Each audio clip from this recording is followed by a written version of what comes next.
कार्तिक माह की इल्ली गुनियों की कहानी। बहुत पहले की बात है। एक थी इल्ली और एक था घुन।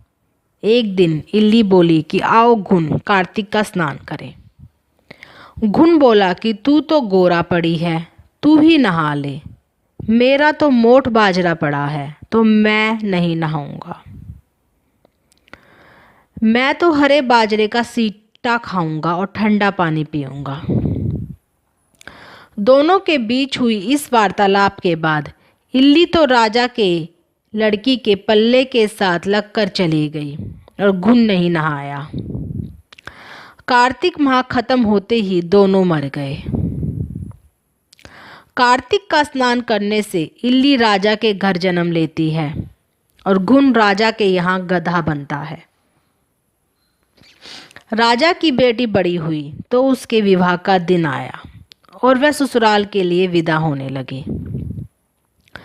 विदा होने के समय अचानक ही बेटी की बैलगाड़ी रुक गई तो राजा राजू रानी दोनों बोले कि वह बैलगाड़ी क्यों रुक गई। बेटी तुझे जो मांगना है मांग ले। लड़की बोली मुझे यह गधा चाहिए। यह सुन राजा रानी बोले कि यह क्या मांगा है, कुछ और मांग ले, यह भी कोई मांगने की चीज़ है। लड़की अपनी बात पर अड़ गई और बोली कि मुझे तो यह गधा ही चाहिए। लड़की की बात सुन गधा फुदक फुदक कर भागने लगा और लड़की के साथ वह भी चला गया। महल जाकर लड़की ने उसे नीचे की सीढ़ी से बांध दिया। एक दिन लड़की सीढ़ी से उतरने लगी तो गधे ने कहा कि ए सुंदरी, मुझे पानी पिला। तब लड़की बोली कि जब तुझे कहा था कि आ कार्तिक नहा ले, तब तूने मना कर दिया था। तूने कहा कि मैं बाजरा खाऊंगा और ठंडा पानी पीऊंगा। लड़की और गधे की वार्तालाप उसकी देवरानी जेठानी सुन रही थी। वह दोनों अपने देवर के पास गई और बोली कि ये तुम किस जादूगरनी को बिहा लाए हो। यह तो जानवरों से बात करती है। अपनी भाभीियों की बात सुनकर लड़का बोला कि मैं जब अपने कानों से सुनूंगा और आंखों से देखूंगा तब भी मानूंगा। अगले दिन वह सीढ़ी पर छिप कर बैठ गया। उसकी पत्नी आई और गधे ने उससे फिर वही बात कही जिस पर रानी ने भी वही जवाब दिया। यह सब देख वह राजकुमार तलवार निकालकर सामने आया और बोला कि तुम जानवरों से कैसे बात कर सकती हो, बताओ कि तुम कौन हो। उसकी पत्नी ने उससे कहा कि औरत का भेद नहीं खोलना चाहिए, लेकिन वह अड़ा रहा कि नहीं, मैं तो अब जानकर ही रहूँगा।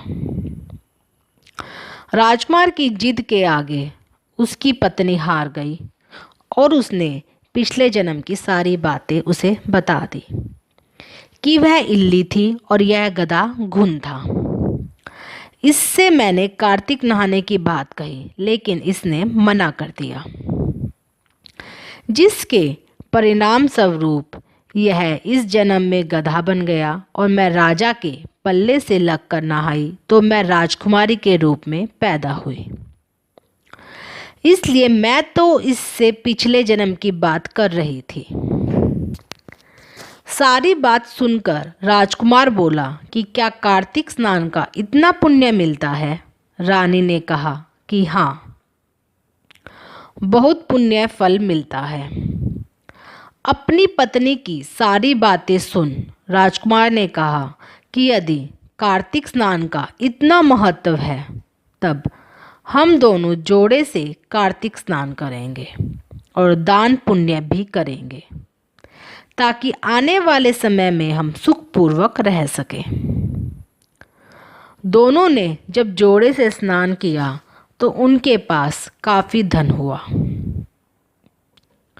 इस कहानी के बाद सभी को कहना चाहिए कि हे कार्तिक महाराज, जैसे आपने इल्ली को फल दिया वैसा ही सभी को देना, लेकिन घुन जैसा फल किसी को ना देना।